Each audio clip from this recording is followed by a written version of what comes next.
If we're not doing the right things to take care of our bones, they are losing density every year. Are you taking care of the bones that could mean the difference between life and death as we age? On episode 716 of the 40 Plus Fitness podcast, we meet Dr. John Neustadt and discuss his book, Fracture Proof Your Bones, a comprehensive guide to osteoporosis. Welcome to the 40 Plus Fitness podcast, the largest and longest running health and fitness podcast dedicated to people over 40. Whether you're looking to lose weight, get stronger, or improve your health and age better, this podcast is for you. I'm your host, Coach Allan, an online health and fitness coach and author of The Wellness Roadmap. Each week, we dive into practical tips, expert advice, and inspiring stories to help you take control of your health and fitness. If you're ready to look, feel, and perform your best, no matter your age, this podcast is the perfect place to start. Let's get you on the path to a healthier, fitter, and more energetic version of yourself. I hope you'll join us each week, and together we can unlock your full potential.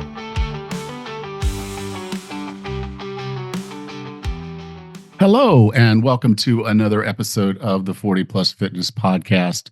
Really glad that you're here today. We're going to have a good episode talking to Dr. Neustadt about osteoporosis and bone health and avoiding fractures. Now, there's still no offers on my mother's house, but I've decided that I don't want to spend Thanksgiving, Christmas, and New Year here.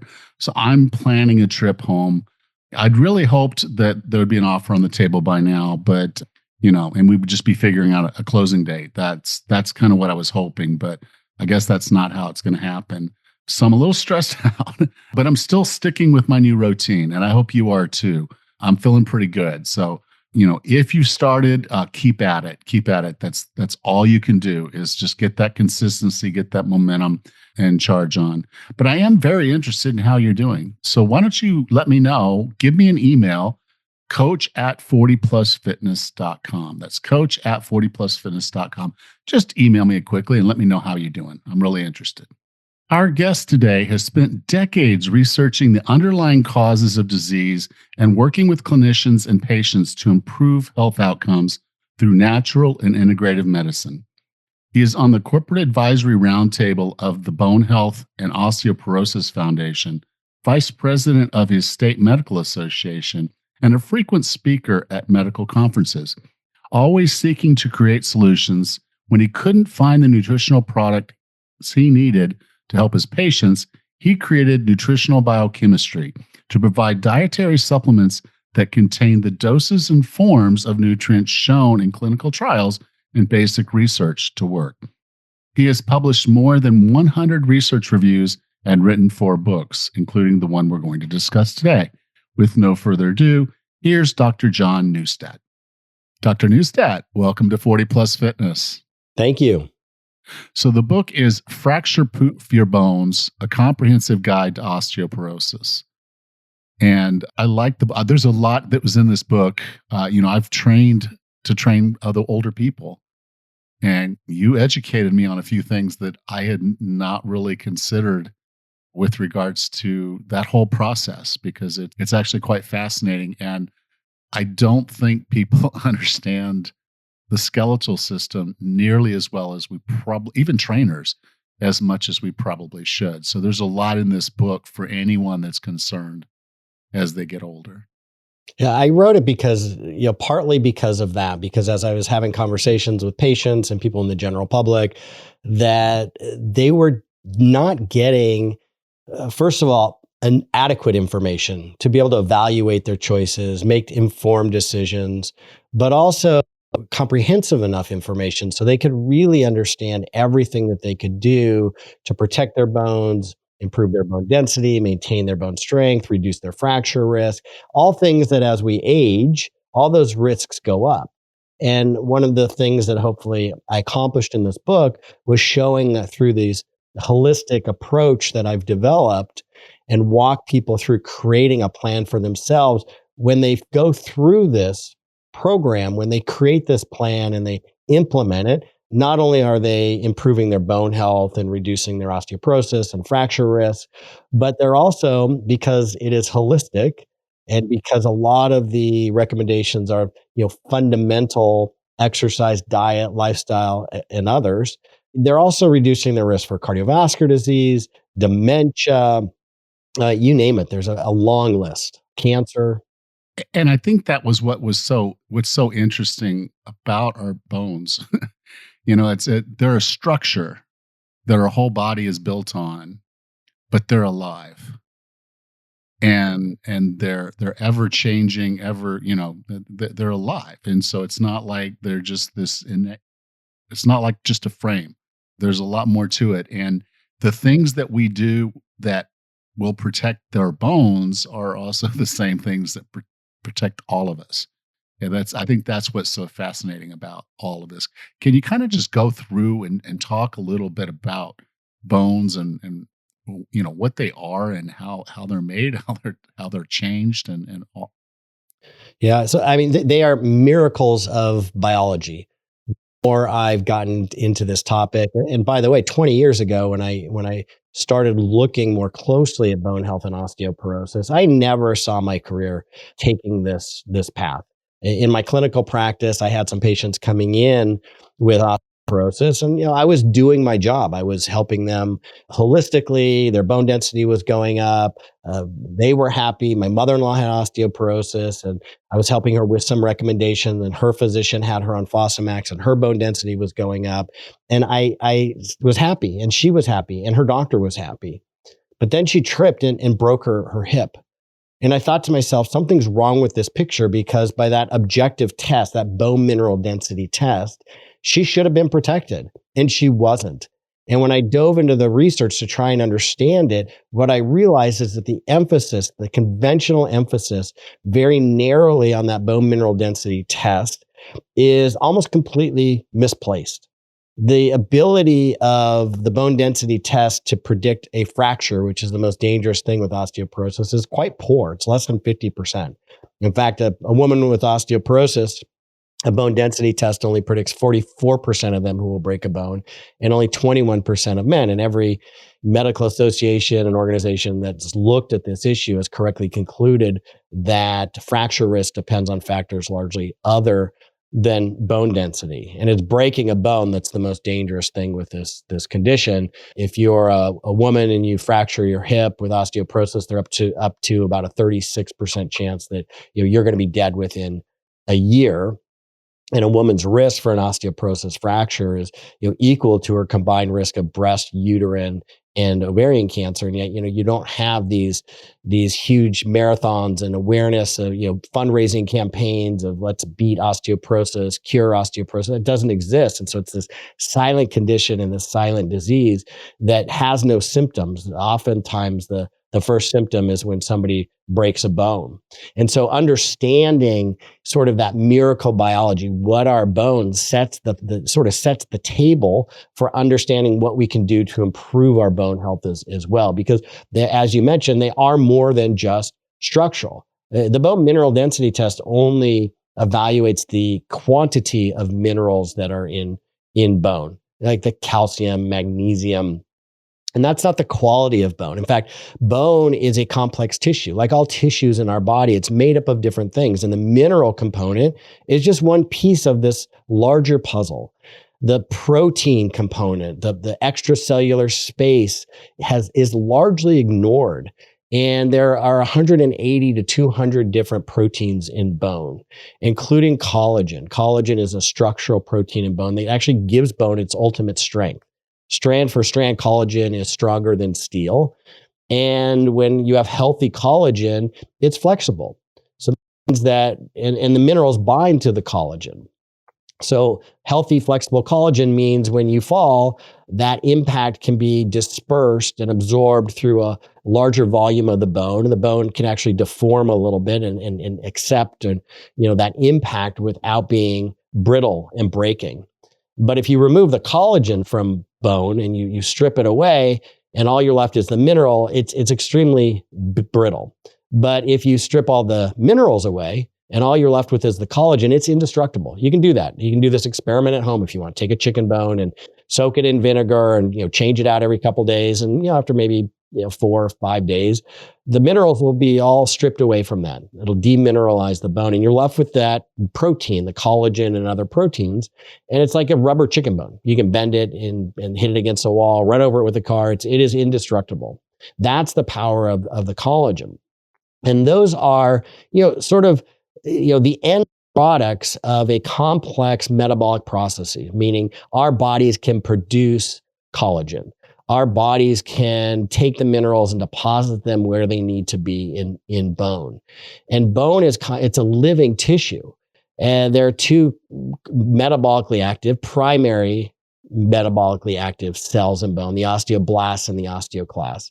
The osteoblasts produce collagen, they help with bone mineralization, and they build new healthy bone. The osteoclasts break down old worn out bone and recycle it.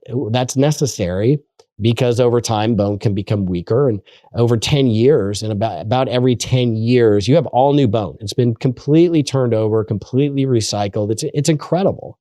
And that's just the structural component of bone, though. Then you have the internal workings of which is typically considered more our cardiovascular system, but it's our blood cell production.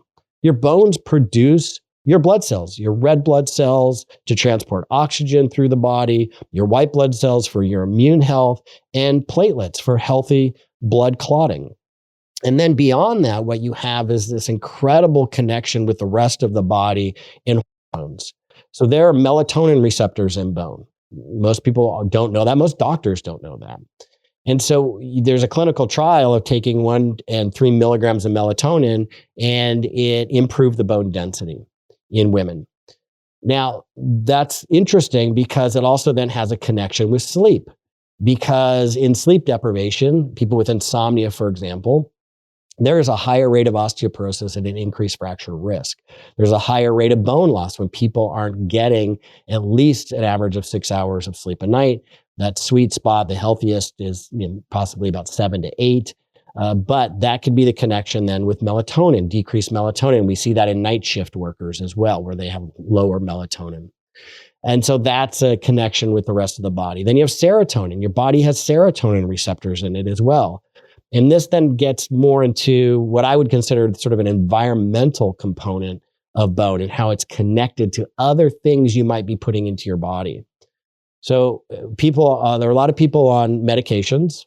Then you have antidepressants. About a quarter of women, 60 or 65 and older, on antidepressants, and the selective serotonin reuptake inhibitors like Prozac, Lexapro. Those are the most commonly prescribed categories of medications. Well, they artificially increase serotonin, and what serotonin in the bones does is it increases osteoclast activity and how long those osteoclasts live to break down more bone faster and longer. And so what happens is that delicate balance between the bone-building osteoblasts and the bone-destroying osteoclasts is disrupted by this medication. It attaches to the serotonin receptors in the bone. It increases the osteoclast activity, and it creates osteoporosis and increases fracture risk. So much so that meta-analysis concluded that for every 19 women taking that medication for 1 year or more, that we would expect one of them to break a bone. And the bone-destroying effects of that medication are seen, even earlier than 1 year. And those are just a couple of examples. There are many other hormone receptors in bone, and it is connected to the rest of our body. Now, we usually think of osteoporosis as like an aging problem. As we get older, we're losing bone density, and there's just a point. Can you explain exactly what osteoporosis is?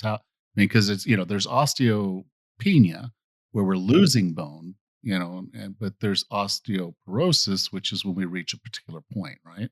Correct. So osteoporosis, the definition of osteoporosis is it's a bone disease that increases your risk for fractures, and it is defined by or diagnosed typically by a bone density test that looks at the mineral content of bone. And this is sort of a interesting historical, tie, because osteoporosis was first defined unofficially, but first defined in 1940s by Fuller Albright. He was a medical doctor who noticed that pigeons that had their ovaries removed had lower bone density and unhealthy bones. I'm sorry, let me rephrase that. He noticed women after menopause had this bone loss and had increased fracture risk. And so he removed the ovaries from pigeons and then took x-rays of the bones and noticed a loss of bone that he called less bone in bone. So I just had to correct the story there a second. So that focus on the bone mineral density test dates back over 80 years.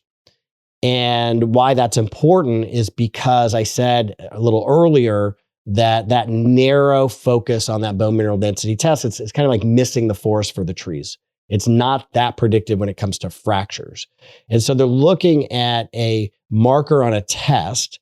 And in the 1990s, the World Health Organization, codified or defined osteoporosis as a low T-score. That's one of the results on a bone mineral density test, which is an X-ray test. And it came directly out of that lineage and that history of that research from the 1940s, showing that if you have a T-score of lower than -1, so -1 to -2.5, that's osteopenia or pre-osteoporosis. And if you have a T-score of -2.5 or lower, that's considered osteoporosis. And so that is how it is typically diagnosed. There can be occasionally some clinical diagnoses, even without that, where it's diagnosed without a bone density test. But that is generally how it is diagnosed. Yeah. Now it was funny because I had a inventor on here, and he had invented a bar with bands and to exercise with, and but that wasn't his first invention. His first invention was a vibrator plate that his mother used to increase her bone density. And most of us particularly in the field of fitness have just been basically told is like, okay, you want to increase bone density. That's the goal. That's what some medications do. That's what we're told. Okay, if we get them to doing resistance training, we're helping them build better bone density. But that's not, you said earlier, and I just want to go back to that. That's not the core reason most people suffer from fractures. What are some of the core reasons that someone with osteoporosis is more likely to not because of the osteoporosis, but what is it that's causing these fractures? So first of all, poor bone health will predispose people to a fracture. But what happens and why do people fracture? It's almost always because they fall. 95% of fractures happen because somebody falls. So anything we can do to prevent somebody's, risk of falling through exercise to improve, balance, strength, and mobility, that's fantastic. And in fact, the whole body the plates that you mentioned, those have been studied. And there was a study that looked at, and there are different types. So it's important to understand that, this study might not be applicable to all types of whole body vibration, but it showed that despite the fact that the bone density improved, it didn't reduce, falls or fractures. And so, making sure that things are combined with different exercises where they did see better benefit is when the whole body vibration plate was combined with exercise, with, lifting weights or doing resistance exercise while on the whole body vibration plate. So that may be of greater benefit. But look, the reason why bones become weaker and they fracture has to do with many different reasons that all conspire to create what fundamentally is a system of imbalance where the destructive forces are winning.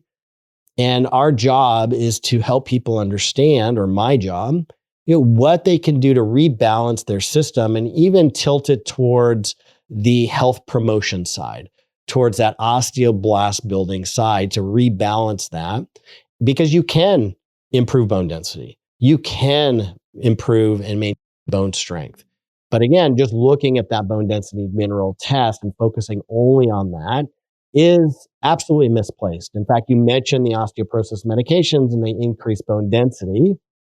Most doctors aren't even aware that physician statements of medical associations are that the improvement in bone density that you see when you're taking an osteoporosis medication is not an indication that the osteoporosis medication is reducing your fracture risk. And yet people are taking these drugs, they get a repeat bone density test, and the doctor's like, great, your bone density is going up. That is not connected to reduction in fracture risk.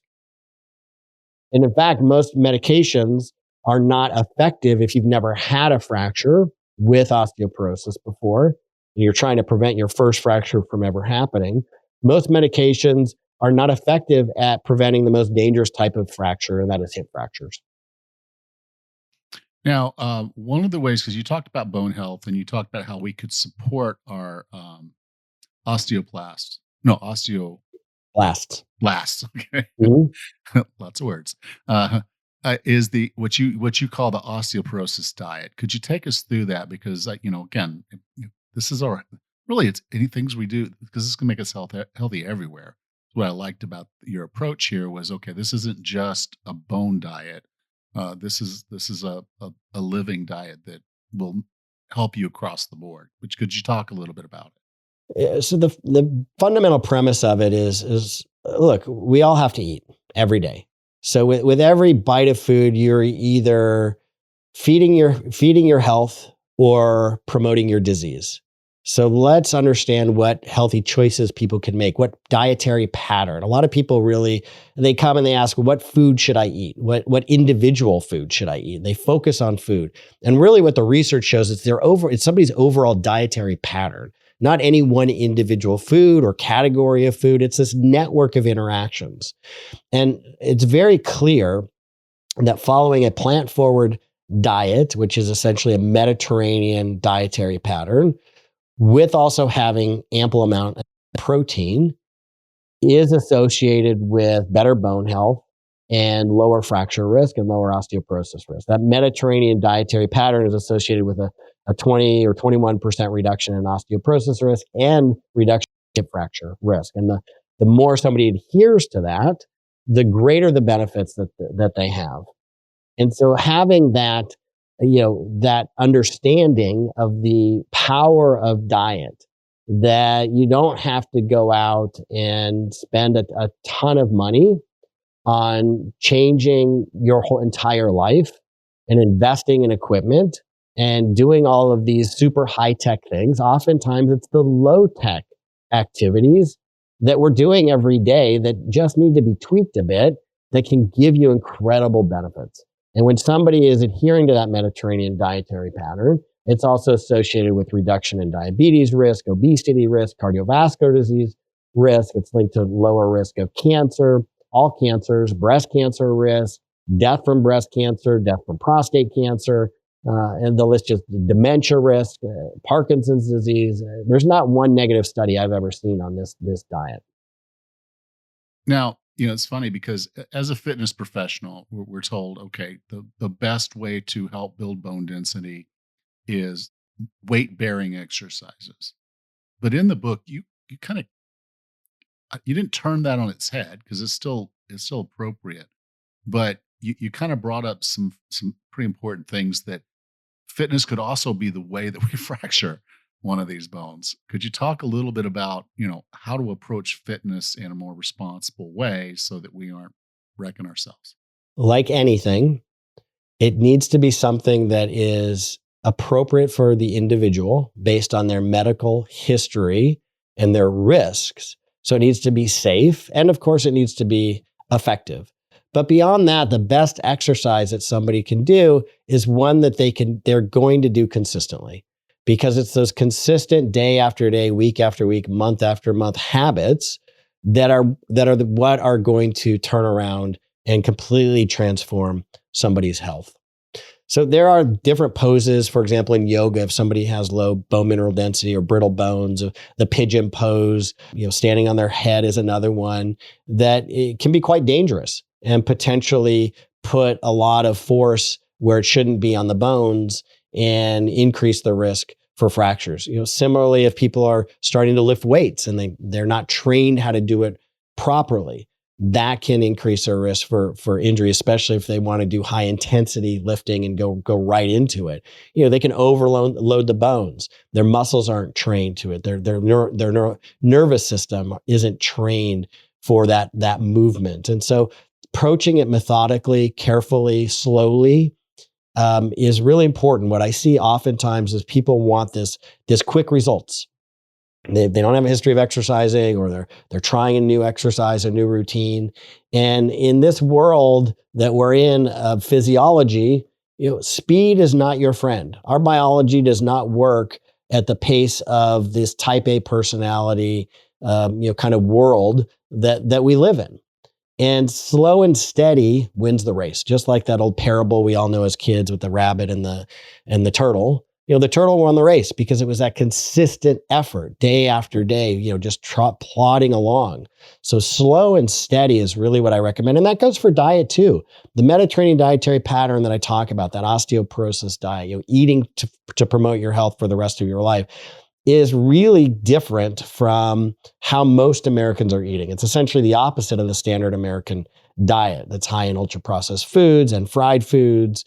And this is high in fresh, whole foods. And so changing that quickly tends not to be sustainable for most people. Just like jumping into an exercise routine and going at 110 miles an hour is not sustainable for most people. So I like incremental changes over time. Transition into eating that way. And I teach this in my book, this 3 steps of how to transition into eating that way over time. Could be 4 weeks, 6 weeks. Similarly with exercise. Dip your toe in the water, slow movement. I go to these exercises, or I look into at the gym, and people are just doing these really quick reps, up and down, up and down. That's not actually the best form. So form is the foundation. And then speed is also important, because there's a concept in exercise of time under tension.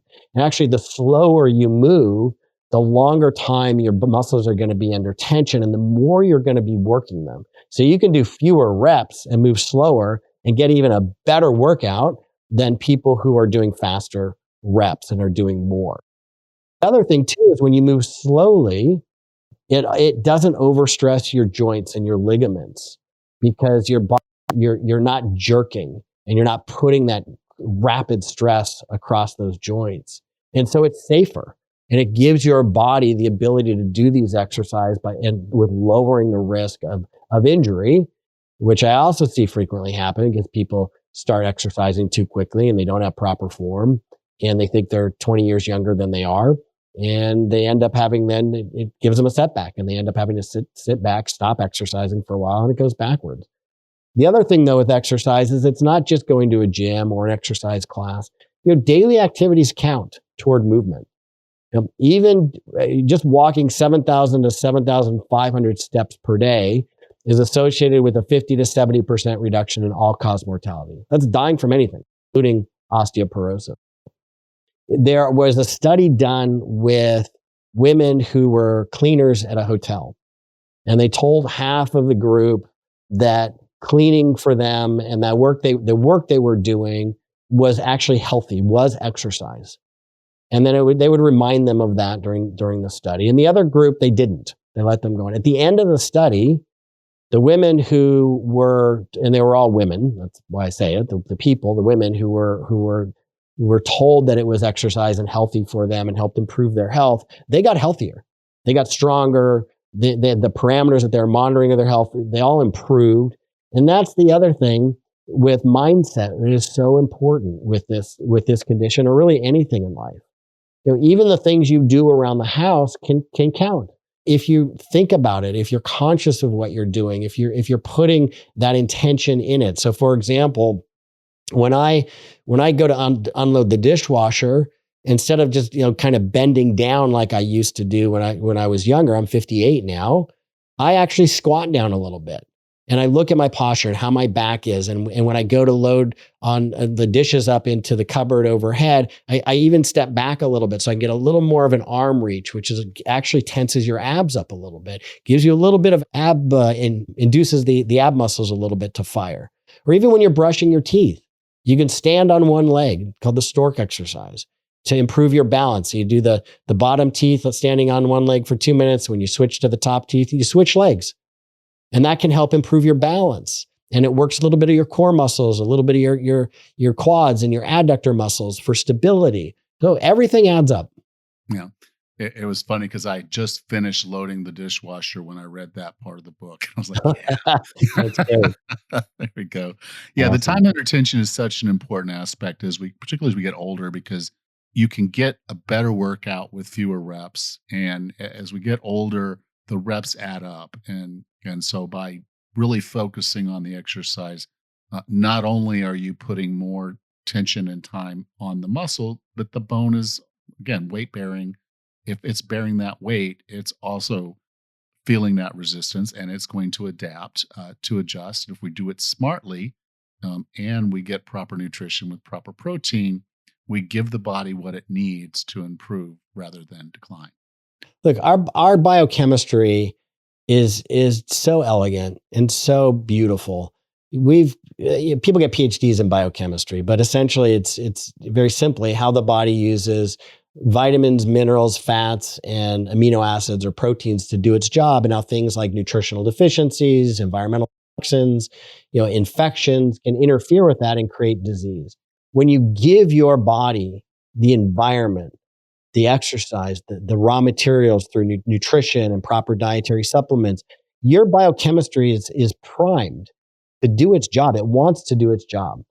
So restoring that healthy environment within our bodies is what my book walks people through how to do, and get results that are demonstrable on tests. Yeah, on that, this was kind of one of the fascinating things that you got into in the book. And when you started talking about it initially, I was like, okay, why is he talking about this in a bone book? But it was inflammation, and like I know how inflammation, how bad it is for our heart, how bad it is for our liver and our kidneys and all of our other organs. It had not really occurred to me the tie-in with inflammation and bone health. Could you take just a moment to dive into that? Yes, and that chronic inflammation is it's a life destroyer. I mean, it just breaks down everything in our body. It's not good. And with bones, what it does is it goes back to that osteoblast balance, and it increases the osteoclast activity. It stimulates bone breakdown. And it's not just inflammation directly in the bones, but inflammation elsewhere in the body. There are chemicals that our cells produce called inflammatory cytokines. And those chemicals are signals to cells in the body to activate the immune system, and that something's wrong, something's going on. And that's, part of that sort of that cascade of events that creates and maintains an inflammation. Well, even inflammation in the gut, if you have intestinal dysbiosis or a gastrointestinal condition that is an inflammatory condition, those inflammatory molecules that are produced in the gut get into the bloodstream and they travel to the bone where they activate the osteoclasts. And that's that gut-bone connection that is so well documented now. And so anything we can do, that Mediterranean style diet that's anti-inflammatory, if you have food allergies or food intolerances, and getting rid of those, if you can identify those, anything you can do to decrease that chronic inflammation is important for bone health. Dr. Neustadt, I define wellness as being the healthiest, fittest, and happiest you can be. What are 3 strategies or tactics to get and stay well?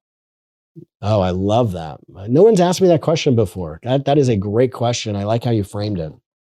So 3 strategies and tactics to stay well. I would say the first strategy is to set your intention. Everything flows from our intentions. So you need to have a vision of a better future for yourself to guide yourself toward that.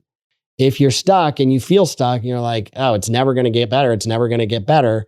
Well, your brain can't really differentiate between, the reality of that versus the reality of anything else you tell it. Whatever we tell ourselves, our brains are going to look for clues to prove that what we're thinking is correct. So I like to say, if you ask the right questions, you get the right answers. If you ask the wrong questions, you get the wrong answers. So, for example, why am I so sick? Why am I so sick? Why are my bones so unhealthy? Then, your brain's going to be looking for those answers to tell you, why you're sick. And it just reinforces that feeling. Instead, what I encourage people to do is turn those questions around into something positive. How can I improve my bone health? How can I reduce my fracture risk? How can I improve my energy? That may be something is just realizing, oh, wait a minute, I need to take a nap. Instead of saying, I'm so tired. Why am I so tired? Why am I so tired? Then you just focusing on all the reasons why you're so tired and you just stay tired. Well, being proactive. So the first thing I would say is to set your intention and to really see and visualize very clearly what you want to be like in 2 years and 3 years and 4 years down the road, is in detailed as you can. And that's your North Star. That's your guiding light. The second thing I would say, and so that's the strategy and the tactic, like really visualize, look at what you want and write it down and remind yourself of it. And then the second thing I would say is get a plan in place, a plan that you can really understand whether you're making progress towards your goals. Because if you don't have milestones that you're trying to achieve, if you don't have things that you can test along the way, how do you know that you're headed in the direction? And so that's where getting this plan together. Again, in the book, I walk people through creating this holistic plan, and they don't have to do everything at once. They can start and pick and choose and create this plan that's customized, that they customize exactly to where they're at and where their needs. And over time, people tend to build on that, because when you have research has shown, when you have some success builds on success. So when you start, let's say somebody starts with the exercise component. Well, people who exercise start eating healthier, or you start with the diet component. Well, people who diet, then tend to be exercise.